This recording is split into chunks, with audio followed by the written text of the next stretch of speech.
Ya, Anda kembali bersama kami dalam Pro Kota. Kita lanjutkan, saya ke Pak Eko ya. Ini tadi kan katanya ya, kalau survei semacam ini tidak bisa jadi masukan mungkin dari pemerintah ya, karena positif semua begitu ya.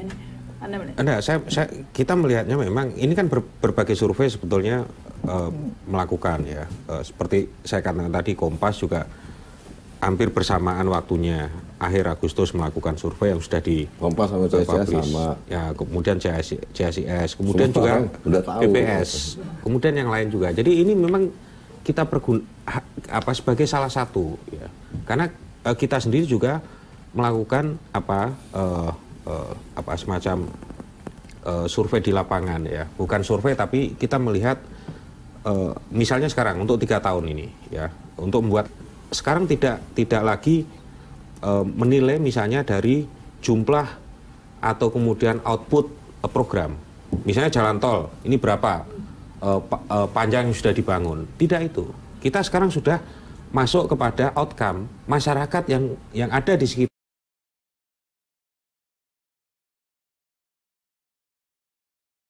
jalan tol itu yang kita wawancarai. Ya. Nah, sehingga dia bisa melihat aspek manfaatnya. Nah, tapi maksudnya pasti justru itulah yang kita kalau dilihat hasilnya akan beda karena kan ini tampaknya tidak berbanding lurus gara-garanya. Infrastruktur itu nggak akan bisa dihitung outcomes-nya per hari ini selesai. Oh iya, pasti. Karena infrastruktur itu prasarana. Pasti. Kita pun semua tahu kalau idenya membangun infrastruktur harapannya akan menumbuhkan produktivitas, memperlancar arus barang dan jasa, kita pasti tahu. Tapi kalau menghitungnya manfaatnya per hari ini, tentu menurut saya nggak bisa. Betul. Tapi kemudian harapan yang tidak dilakukan ya. Kalau kita melihat misalnya sekian tahun. Oleh karena itu, Mas Eko, sebenarnya pertanyaan survei ini dengan apa yang terjadi di masyarakat, saya khawatir sama sekali, betul-betul mengharapkan sebenarnya sebaiknya kalau untuk memberitahu keadaan yang sebenarnya, memang bukan survei dengan metode yang seperti ini. Nah, saya takutnya ini presiden malah kemudian dengan cara menanggapinya kemarin jadi kayak kampanye benar-benar, padahal sebenarnya kan ini menjalankan pembangunan yang harusnya dievaluasi segala macam. Ya, baik.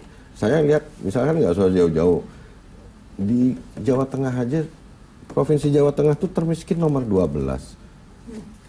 Tempatnya Pak Jokowi itu.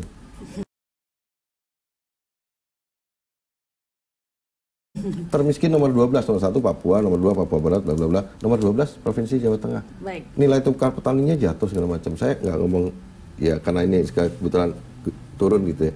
Nah, di daerah lain coba tanya seperti itu. Nah, itu kan kaitannya sama tingkat kepuasan, mana bisa. Baik, mungkin jawabannya ini gitu. Kalau secara ekonomi, secara mikro memang banyak ketidakpuasan, tapi ini kan yang banyak masalah, bukan ketidakpuasan. Nah, kita tidak pakai tidak puas kalau di BPS itu data gitu ya. Iya. Nah, tapi mungkin karena masyarakat terpengaruh dengan persepsi bahwa tidak apa-apalah menderita hari ini, daya beli terpukul, ini semua karena kondisi, tapi kan ke depannya kita ada harapan membaik karena ada infrastruktur yang dibangun seperti itu. Karena ini kan tadi itu imbasnya akan ke ekonomi juga infrastruktur itu. Nah, ini yang tadi saya katakan perlunya monitoring terhadap keberhasilan program, khususnya program andalan. Nah, kalau kita lihat infrastruktur yang paling penting buat rakyat itu kemerataan misalnya listrik gitu kan.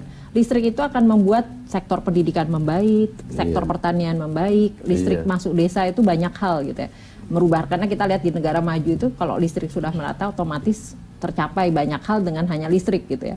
Nah, ini PR besar karena kita sadar sekali bahwa target-target semacam ini kan perlu dijelaskan bisa tidaknya tercapai karena memang kemarin berganti menteri beberapa kali gitu kan memperjuangkan supaya ini terjadi gitu ya. Dan kita sadar bahwa ini nggak gampang karena targetnya tinggi.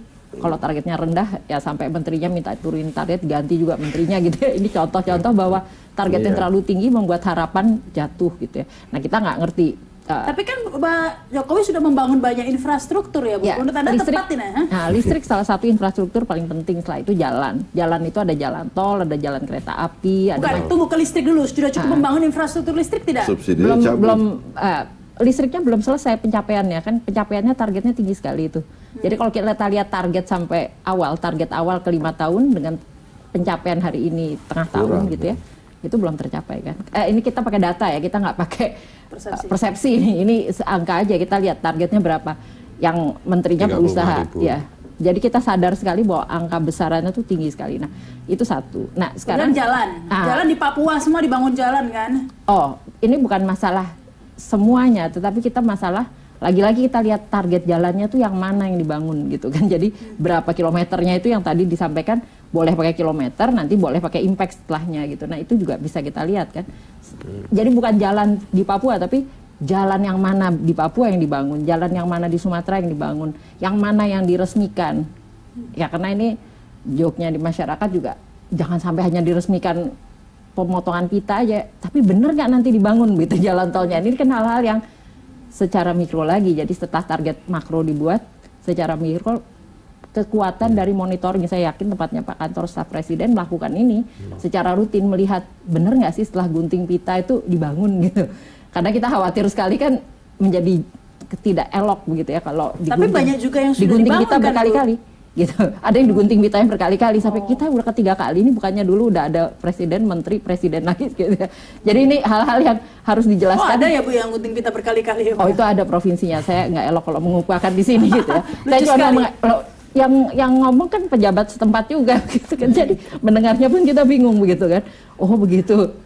Nah ini seperti itu nih Pak Eko. Enggak, saya pastikan kalau untuk program prioritas nasional tidak ya. Karena sekarang ini Presiden juga menggunakan beberapa metode untuk monitoring ya. Misalnya untuk rapat terbatas, itu rapat yang khusus dilakukan oleh sektor kementerian tertentu, misalnya soal jalan misalnya, itu selalu dievaluasi oleh Presiden langsung.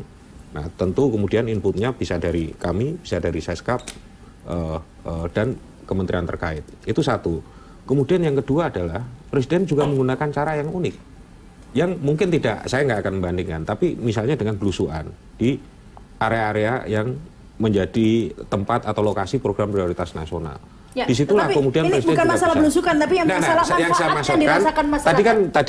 Tadi yang diomongkan adalah bagaimana ini terjadi atau enggak. Seperti itu tadi, apa misalnya pengawasannya, monitoring. Ya, kita bicarakan monitoring dari program. Jadi kalau sudah ada target, lalu kita kan menanyakan sampai mana target itu terjadi. Itu data. Jadi kita nggak pakai persepsi, kita pakai data saja, lihat, oh 30% tercapai, oh 50% tercapai. Kalau tengah tahun kan 50%. Jadi hal-hal seperti itu yang tadi. Pertumbuhan ekonomi juga kan awalnya 7%, tapi kan mau naik ke 5 aja kan susah. Kan angka-angka juga itu. Jadi sebenarnya menurut saya sebaiknya Presiden harusnya mendengarkan juga.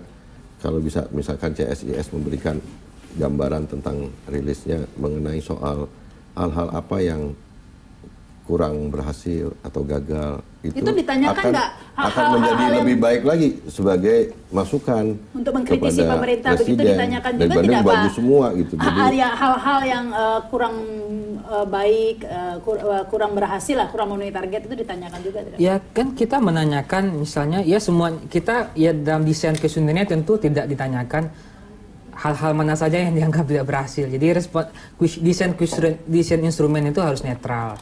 Misalnya kita tanyakan seberapa puaskah Anda dengan bidang-bidang di bawah ini? Bidang ekonomi, bidang hukum, bidang maritim, gitu ya. Ada bidang-bidang lainnya juga gitu. Kemudian apa masalah yang menurut Anda paling penting atau Anda rasakan saat ini? Orang bicara lapangan kerja, harga sembako gitu ya. Nah, survei ini memang metode yang sudah terukur sejak lama gitu ya. Tidak hanya di Indonesia, di negara-negara yang sudah mapan juga memahamkan survei. Jadi orang nggak mungkin, presiden atau partai nggak mungkin tahu bagaimana persepsi orang, persepsi masyarakat kalau tidak menggunakan survei. Mau sensus biayanya mahal, makanya tiap 10 tahun. Memang survei sudah wajar, dan sudah wajar juga survei kadang-kadang ada kepentingan politik juga, begitu juga wajar juga ya Pak? Iya memang begitu kalau bacaan saya, karena mengingat seorang kandidat pasti juga menggunakan lembaga survei, dan lembaga survei juga kadang-kadang inline.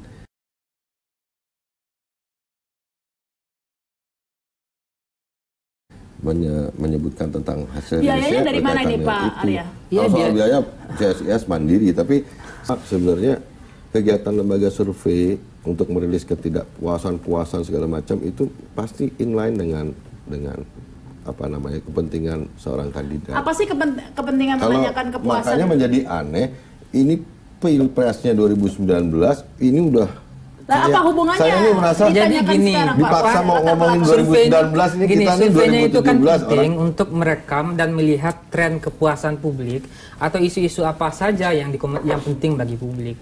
Sekali lagi saya katakan, kita nggak hanya sekarang. Kita laksanakan 2015, 2016 dengan tahun depan pertanyaan. melakukan Tahun lagi. 2017 saya kira juga begitu. Saya kira Tahun sekarang lalu cuman nggak ada saya kira yang menyimak begini ini kali ya, Mbak Rama. hasilnya. Energi Bang Ferry ini cukup tercurahkan untuk mengkritisi ini. Gara-gara Gerindra soalnya turun, Prabowo turun katanya. Saya pertama belum baca, saya nggak baca hasil surveinya. Terus ya kalau saya mau menanyakan ini menurut saya memang wajar juga. Terus kalau apa namanya tadi saya membandingkan dengan lembaga survei yang lain juga ada yang bertolak belakang juga dengan hasil survei yang dirilis oleh CSIS sekarang. Jadi harusnya sebenarnya sekali-sekali nanti dibuat panel antar lembaga survei. Benar nggak soal seperti ini? kalau menjelang pilkada. Karena kalau nanti gitu ya, kita atau yang ngomong pilpres. nanti disangkain Gerindranya nggak puas gitu. Jadi Baik, kita harus break dulu. Kita lanjutkan lagi pemirsa. Kami akan kembali setelah pesan-pesan berikut ini.